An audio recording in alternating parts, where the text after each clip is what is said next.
What's up, everybody? Welcome back to another YouTube video. Today we ignore my beard. I'm gonna tell y'all one of the most sad, depressing, hilarious stories that you've ever heard in your entire life. So buckle up, because I'm telling you a doozy about how I got friend zoned by an entire school in 2nd grade. So elementary school was just like a really rough time for me, man. I was just that one oddball kid who always I didn't really have a friend group and I just really wanted to fit in. But all you really need to know was I was quite the ladies' man.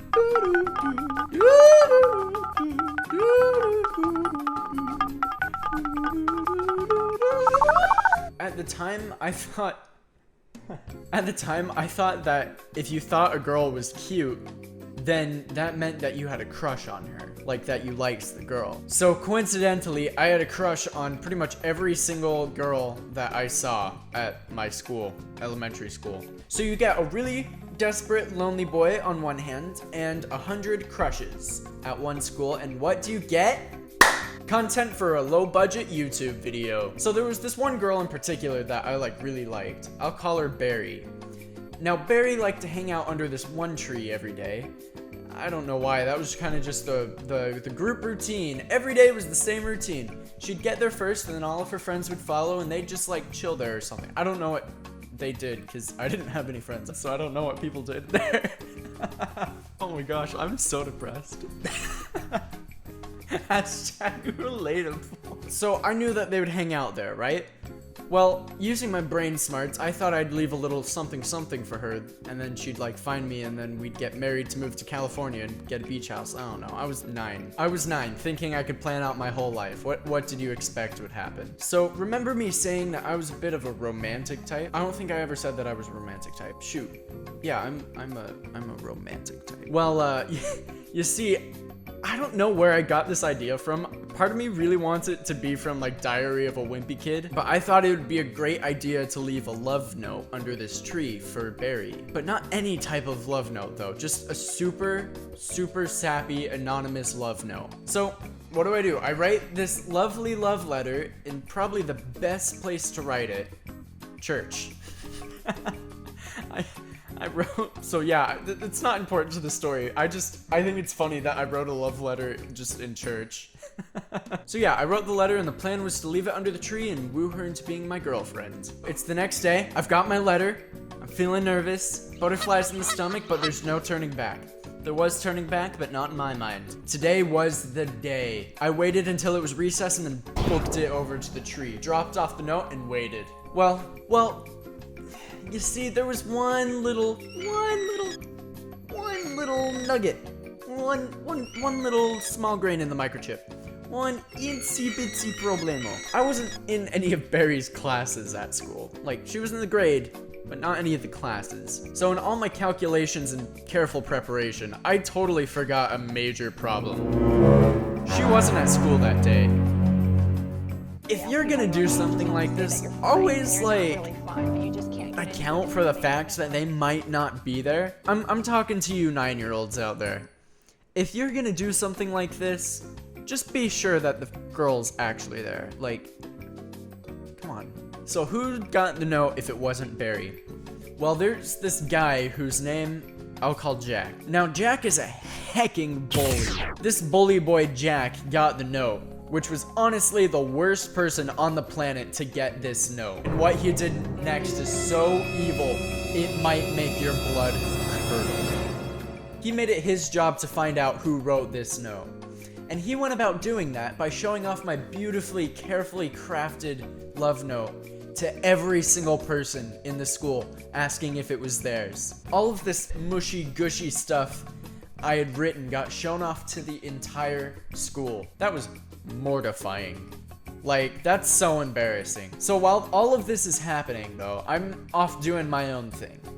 I was anxious about it, but I wasn't really watching. It was only until 20 minutes later that this bully boy Jack walks up. Wow, blah. It was only until 20 minutes later that the bully boy Jack walks up to me holding the note and asks me if I wrote it. As soon as I see big, mean Jack holding the note, I went into a bit of a sophisticated exothermic dilemma. Some people might call a temper tantrum. So I started yelling at that boyo to, you know, give me the note. I wrote it. It wasn't for him. But instead of giving me the note, he just started like laughing and started to fold it over. And I was getting kind of confused at what he was doing until he started ripping it apart. He folded it up and then ripped it in half. Just over and over into teeny pieces. And when he did that, oh man, I totally lost it. I know I'm laughing at it, but I'm like high-key stressing, because I can still remember him like laughing as he rips it up and then just me going total meltdown. Anyway, so he tears it up and throws it on the ground. I just sprint to the other side of the field and lose it. It's not a good time. If you thought things were kind of going off the rails now, oh man, this is just beginning. So next day I show up to school. Guess who's there?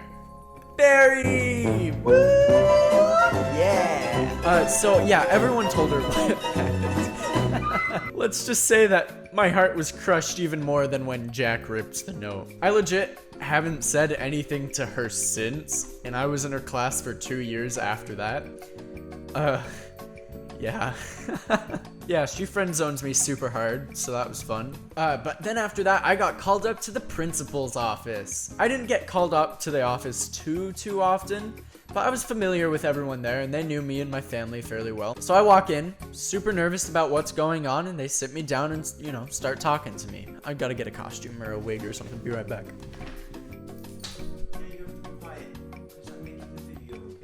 So, Weston, we've called you up here to tell you about something that happened yesterday. What do you mean? What do you mean yesterday? Well, we all know about what happens, and you need to know that you're not allowed to have feelings for anyone at school, okay? Oh, okay. Yeah, so don't do anything like that ever again, okay? Cool, that's it. Yeah, okay, cool. That's it, you can go back to class, you knucklehead. Yeah, they legit told me that I'm not allowed to like anyone at school. I don't remember exactly what they said, but I know it was basically, you can't have feelings for anyone at school. I think that's freaking stupid. Like, I know for a fact that kid Jack never got into trouble for any of it. It doesn't make any sense. The cherry on top of it all, though, this is the cream of the crop here, is that while I was walking out, the front office ladies, I remember this perfectly. As I was walking out, the office ladies had taped my note back together, and it was sitting on her desk, open. So they read it. They read my note. They literally had it, and they were reading it to each other. They probably were like passing it around, showing it to everyone. Like, oh, look at this. Look at what this stupid 9-year-old wrote. Haha, he thinks he knows love. Well, he doesn't. But he's yours!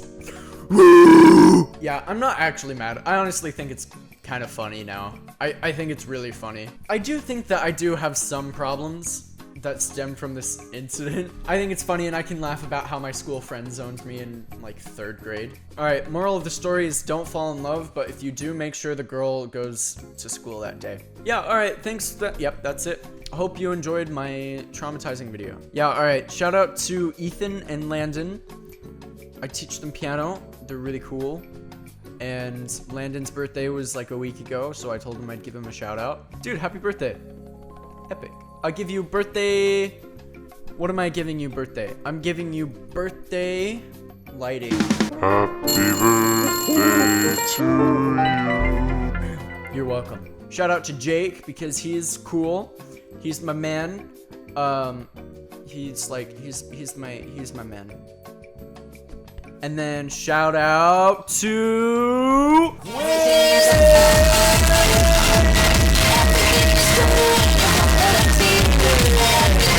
dude, we've been partying out in bands. He plays saxophone boy, he's my sax man. I'm trumpet boy and he's sax man. We play Star Spangled Banner and all the banners. Shout out to him, Quinn, epic. Bye.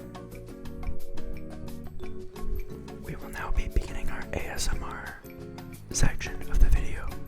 Thank you for watching. If you enjoyed, please watch the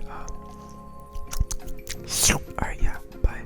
Thank you for watching the video. I'm gonna like gouge my eyes out now, so yeah, bye.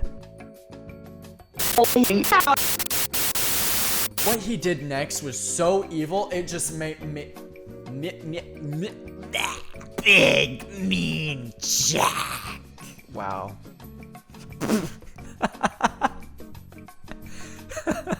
Yeah, moral of the story is don't fall in love, okay? Not worth it.